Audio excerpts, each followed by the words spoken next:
Yeah, thank you very much. Praise the name of the Lord.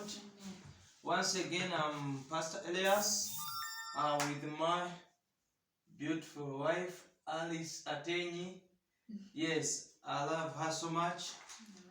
Yes, I thank you, all of you around Africa, within Uganda, outside Africa, South America, North America, Australia, Asia, all of you partners of Comfort Africa, those who stand with us at any cost. In any case, we really forward our appreciation to them. Yes. God bless you. May God enlarge your territories. May God give you abundant health. May God really give you peace ever and ever. May the blessing of the Lord be upon you, upon your children, upon your grandchildren, upon those others to follow, generations and generations. Today I would like to give you a brief history about Comfort Africa. How did Comfort Africa start? What is Comfort Africa? In the report 2021/2022, they said Comfort Africa started in 2019. Though this was a printing error, but it should be 2017. Yes, it should be 2017. Yeah, this guy who normally types my things did an error. Yes, by dating, but Comfort Africa started in 2017. I started Comfort Africa in 2017, but I had the vision before 2017. This is the first notebook I started noting about issues of Comfort Africa before putting them in action. This one, very old, with the African animals. So by then, Comfort Africa, before the starting of Comfort Africa, I was still, when I was thinking of starting it, I was still a student at Hillside Secondary School. I was Hillside High School. I was in a senior 5. By then, I had thought much about it because of toiling to get school fees, suffering up and down, looking for money, paying for myself, at the same time working for some people to get money for rent, for food, for school fees. So it was not easy for me, most especially whenever it came time for extra payments for school fees. Though the school had to also, all schools that I joined, they had to also add some little money for me because I was an academician in the class. Secondly, I like to be a prefect. I was in the O level. I was a head prefect, a head boy. In senior 5 A level, I was just a chapel prefect. So with that, at Hillside High School, through difficulties I used to pass through, I said, oh God, if at all one day, I also find myself privileged, having something, maybe something that I can eat and remain with a surplus to share with my neighbor, I will do so. I had some vision of, I was good at singing, till I liked music so much, but then I was like, if at all God enlarges for me territories and I start singing, this system of musicians making, producing audios and then sell them, then do what? Then I will always use all my physical gifts that God has given me, all the talent, any talent that God has given me. At least if at all it feeds my family, let me, another greater percentage, think of my brothers and sisters outside there. So I started feeling some zeal, some heart of thinking about others. To the extent I had some guys, I had to sit down and said, now, with helping others, with serving fellows, it does not need for me to wait till I get abundant riches, till I get many things. I said, let me start the way I am. Because I could not, when you are feeling that, you cannot control and say no to it. Yeah. Serving Africans, serving your fellows, serving your fellow other people, serving unprivileged.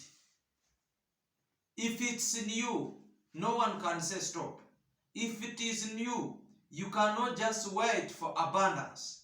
If it is in you, you just behave by what you have. So I started with the ministry of visiting the sick patients in the hospitals, in the regional hospitals of Kabarole Hospital, Buhinga, Referral Hospital. So I could pass within the wards as I pray for the sick people, as I pray for them. Then whenever I pass through, I could see, those sick patients, they are different. You find others, they have enough care, they have something, they can cater for themselves, whatever they can do, they need, they have rich families, they can bring for them food, they can bring for them everything. But then there are those that are very poor, who are there, who are living by the grace, who may be coming from distant places. They don't have food, they don't have anything, they are just living by grace. So I could pass through by prayer, then found that prayer itself can encourage them, but again, prayer will not fill their stomach. Prayer will not give them transport. Prayer may connect them, may activate the grace of God to work upon them, may encourage them sometimes with the word of God, but I found that they really need something else physical. Then I said, no, I have to think something different. I had to move around and see whether there are some people feeling the same vision about what I'm thinking towards Africa. I just thought towards my village. Then I said, oh, it's not only my village. I'm hearing on radios, TVs, other villages, other districts, they are also bad love. Then I said, whoa, even other countries of Africa said, no, let me base my vision on Africa. Yes, let me base it on that way, because if at all God provides, maybe for the whole of Africa, I can then serve the whole of Africa. Yes, I started moving to hospitals as I pray to them, then as I go noting those people who do not have anything, till the time I could run to, it was called Didi's Bakery, where they could make some bread. Then I could ask them to sell me, they called them damage. Yeah, by then Alice was still in worship team. She used to see me, but I had not planned to marry her. But she could sometimes used to see me carrying them, having them, dealing with those guys. So I could, whenever I could work money, knowing that I could make a surplus for me, for school fees and for something to eat, the rest I could go there and buy those damages and go back to the hospital. The other people I went through, I go and follow up, giving those I could see that they do not have something for them. Yes, I gave to them as far as like that. I decided to serve the community, to serve Africa with what I can, the little, the small I have. So when I served them, by then I used to have also another chance of going across district preaching the gospel on streets, within door to door to people. So some of them could see me and give me clothes and give me clothes. So those are the clothes I could come back and look for other guys that were committed and they are lacking. I could go and share with them. So slowly by slowly, to the time I finished senior 6, I went to, someone sponsored me to the seminary, All Nations Theological Seminary in Tebe. I went there and studied It was a 2-year course. I started theology to be a man of God who knows something, because the Bible says, study to be approved workman, who rightly divides the word of truth. Therefore, with that, I yearned to make it. I reached the seminary. It is an expensive seminary whereby I found myself transport. Someone was sponsoring me just a tuition, but to find myself even transport, getting transport to and fro, accommodation and the catering for food and everything, the ministry of the stomach was not easy. So to the extent I filed, I said, no, I'm sorry, I'm failing this sponsorship. So I left and went back to the village. I started ministry seriously till I got some little money. I went and stayed with my mom. Afterwards, with my stepmom. Afterwards, I had to reach a grand woman. An old woman had some big land. I was like, can you assist me with part of the land? And I dig, and I can also survive because it is the only survivor around the village. So she accepted because I could go to pray for her. So I started digging. My first harvest, I remember, I got 300,000. On 300,000, I just picked it, and I had to buy for some materials to start my life.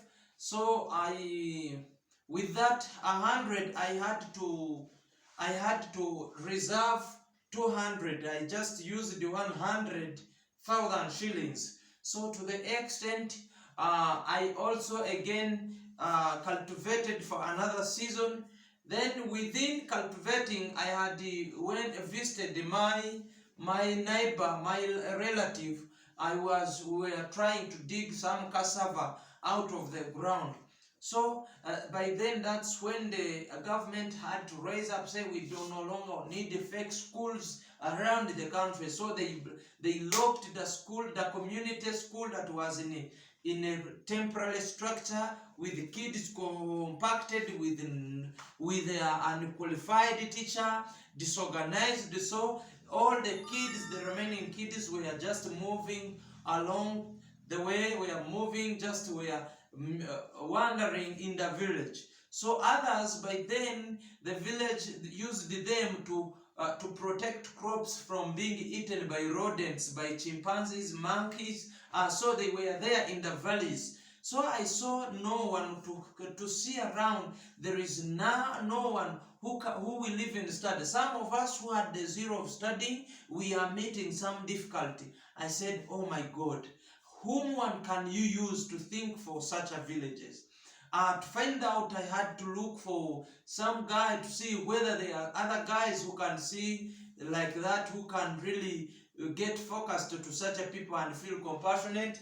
But I found that there is also another problem of such a people who have acquired such chances, but by the time of having finances to help them, they just think of expensive cars, expensive mansions, but in the name of just chewing the money for the poor, for the lame, for the orphans, they just chew it. They just buy a luxury. And then, again, all construct schools. Again, you see orphans being chased away from school. You see them being, and the school is built in their name. And every donation comes in their name. So I found that it is again in vain. When I was still working with them, I was like, by the way, I have some vision to start a school in this village. They said, how can you start it when you don't have money? Maybe. So by that time, I had to continue thinking about it. I could go to hospitals and I see how the poor are suffering. They are just deposited, chased away at the gateway because they see them, because it needs something. Even in the hospitals whereby we are not supposed to pay, but someone is like, has no content rights. I saw there is a class of people surely that is oppressed.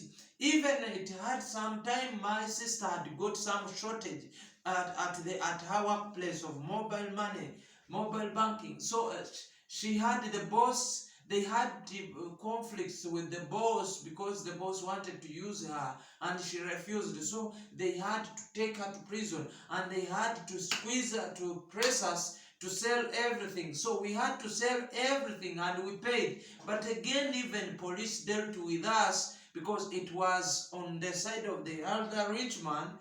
And the police dealt with us mercilessly and really it was not loyal. So we had to sell every kind of land on my mother's side to pay for, to compensate for her. I said, oh my God,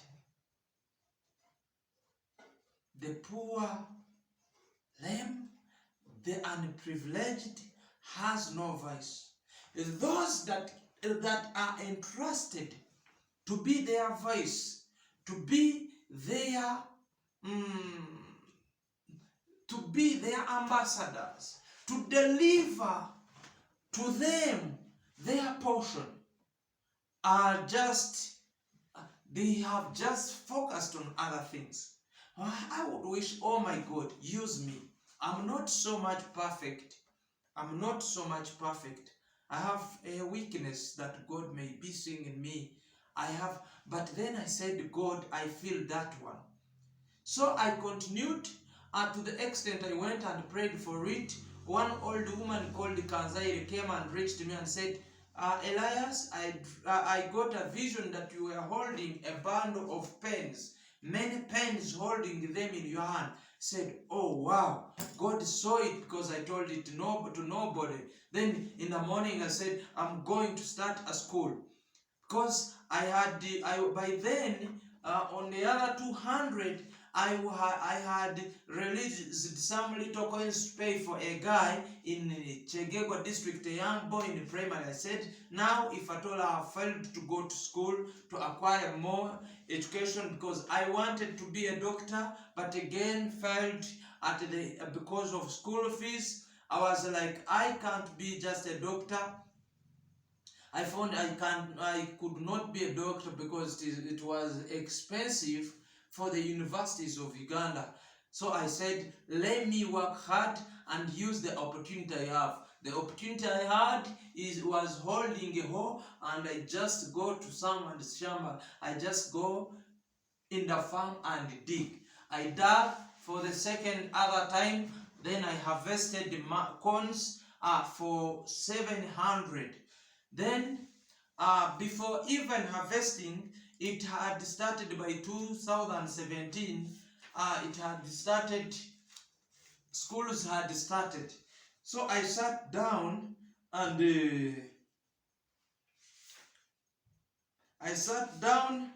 thought of starting a school.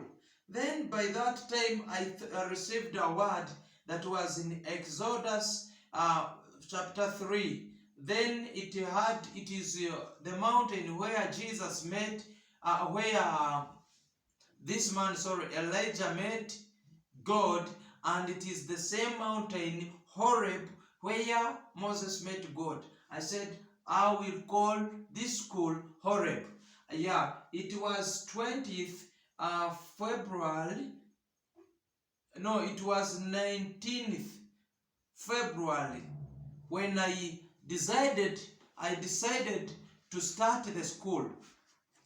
Within this old notebook, I noted it. I said, I'm going to start the school. So what I did, I found that it needs announcements. I have been saying about my first capital was 54,000 shillings, Uganda shillings. I bought 3 these easy balls, cheap balls bouncing that are like balloons. I bought 3 books. I bought 10 pens. I bought mark pens. I bought 5 mark pens. 4. I bought manila papers of 18,000. 1 box of chalk. I bought 3 files. I bought 1 long ruler, a notebook, a tab, I'm seeing a table and a cupboard, but a table was in my room. It was in my room. There was a room of my mom where I was sleeping. There was a table that I used to put my books. I like reading books so much. I could be reading books, even writing some contents, whichever I think from my mind.